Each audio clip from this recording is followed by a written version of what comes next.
নমস্কার বন্ধুরা, আশা করছি সবাই খুব ভালো আছো। কুলের টকঝাল মিষ্টি আচার একবার বানিয়ে সারা বছর ধরে আমি সংরক্ষণ করে রাখি। ঠিক কোন প্রসেসে বানিয়ে নিই সেটাই তোমাদের সঙ্গে শেয়ার করব। গ্রামাঞ্চলে এরকম পাকা কুল খুব সহজেই পাওয়া যায়। আজকাল কিন্তু বাজারেও কোনো কিছু না পাওয়া যায় এমনটা নেই। 1 কেজি কুল বাজার থেকে কিনে আনার পর খুব ভালোভাবে ধুয়ে এগুলোকে শুকিয়ে নিয়েছি। সঙ্গে 2টো বড় সাইজের থালা নিয়েছি। থালাগুলো খুব ভালো করে আগে থেকে মুছে নিয়েছিলাম। এবার কুলগুলো থালার মধ্যে দিয়ে খুব সুন্দর করে এগুলোকে চটকে নিতে হবে। ছোটোবেলায় মাকে দেখতাম গামলা গামলা কুলের আচার ঠিক এভাবে বানিয়ে নিত, আর সারা বছর ধরে সেই আচার কিন্তু খুব ভালোও থাকতো। 2টো থালায় কুলগুলোকে খুব ভালোভাবে চটকে নেবার পর একটুখানি নুন আর হলুদ মেখে নেব। কুলের ভেতরে থাকা লোতলোত ভাবটা যদি রোদে শুকিয়ে নেওয়া যায় তাহলে কিন্তু আচার অনেক দিন পর্যন্ত ভালো থাকে, আর কোনো রকম স্যাঁতস্যাঁতে ভাবও তৈরি হয় না। যদিও একটু ঝামেলার মনে হচ্ছে, তবুও সারা বছর ধরে যদি খেতে চাও তাহলে এই প্রসেসটা অবশ্যই ফলো করো। খেয়াল রাখতে হবে কুলগুলো ধুয়ে নেবার পর জল যাতে একদম শুকিয়ে নেওয়া হয়। এবার এই থালা 2টো নিয়ে যাচ্ছি ছাদে। ছাদে দিয়ে সারাদিন দাঁড়িয়ে থাকা তো সম্ভব নয়, তাই এরকম 2টো ঝুড়ি বা কোনো পাতলা সুতির কাপড় দিয়ে ঢেকে রাখা যায়। আমি থালা 2টোকে এরকম একটা পাতলা কাপড় দিয়ে ঢেকে দিচ্ছি। চারদিকে ইট লাগিয়ে দেব যাতে কোনো রকম পাখি এর উপরে নোংরা করতে না পারে।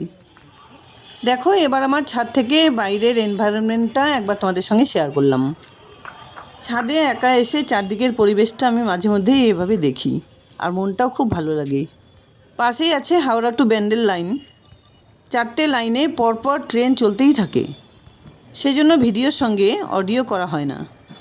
ঠিক এভাবে আমি রোদে মেলে দিয়েছি।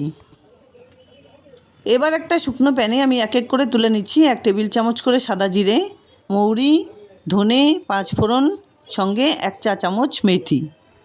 এর সঙ্গে দিয়ে দিচ্ছি 10-15টা গোলমরিচ, সঙ্গে 7-8টা শুকনো লঙ্কা আর 2টো তেজপাতা। এবার গ্যাস অন করে এই প্যানটা গ্যাসের উপরে বসিয়ে দিচ্ছি। হালকা কিছুক্ষণ নাড়াচাড়া করে এগুলোকে একটু ড্রাই রোস্ট করে নিতে হবে। খুব একটা বেশি ভাজার দরকার নেই, জাস্ট কয়েক সেকেন্ড এভাবে একটু শেক করে নামিয়ে নেব।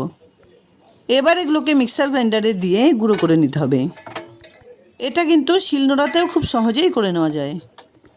একদম মিহি করে গুঁড়ো করে নেবার দরকার নেই, জাস্ট এভাবে একটু ভাঙা ভাঙা করে নিলেই চলবে।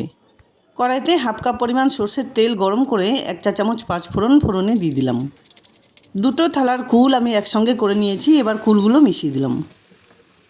এর সঙ্গে স্বাদ মতো নুন দিয়ে কুলগুলোকে 2-3 মিনিট এভাবে নাড়াচাড়া করে নিতে হবে। এভাবে করে কিছুক্ষণ নাড়াচাড়া করে রান্না করে নিলে কুলের মধ্যে থাকা বাকি নিজস্ব জলটাও শুকিয়ে যাবে। এবার এর মধ্যে আমি মিশিয়ে দিচ্ছি 300 গ্রাম আখের গুড়, সঙ্গে 250 গ্রাম চিনি। আচারের স্বাদ অনুযায়ী নিজেদের পছন্দ মতো চিনি বা গুড় ব্যবহার করে নেবে। গ্যাসের ফ্লেমটাকে লোতে রেখে কন্টিনিউ নাড়াচাড়া করে ঢেকে 2 থেকে 3 মিনিট এভাবে রান্না করে নিতে হবে।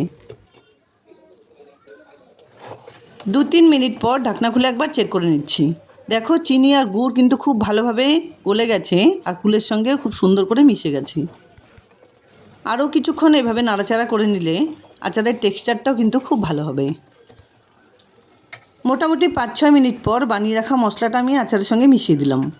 আমি খুব একটা আচার প্রিয় নই, তবে সব কিছু বানাতে খুব পছন্দ করি, তাই এভাবে বানিয়ে তোমাদের সঙ্গে শেয়ার করলাম যাতে তোমাদের কাজে আসতে পারে।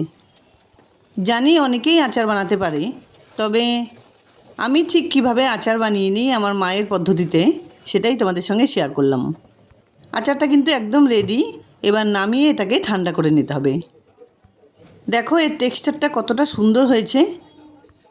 এখানে একটা কথা বলার আছে, আচার পুরোপুরি ঠান্ডা না করে কিন্তু এয়ারটাইট বয়ামে রাখা ঠিক নয়। তাই আমি এটাকে মোটামুটি 1 থেকে 1.5 ঘন্টা পর্যন্ত এভাবেই রেখে দেব। পুরোপুরি ঠান্ডা হয়ে এলে একটা বাটিতে প্রথমে তুলে রাখছি, তারপর এটাকে বয়ামে ভরে রাখবো।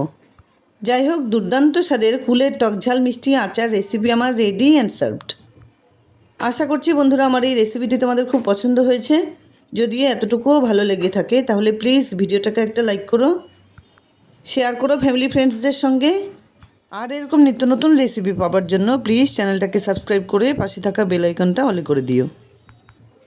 দেখা হচ্ছে নতুন কোনো রেসিপি নিয়ে। ভালো থেকো, ধন্যবাদ।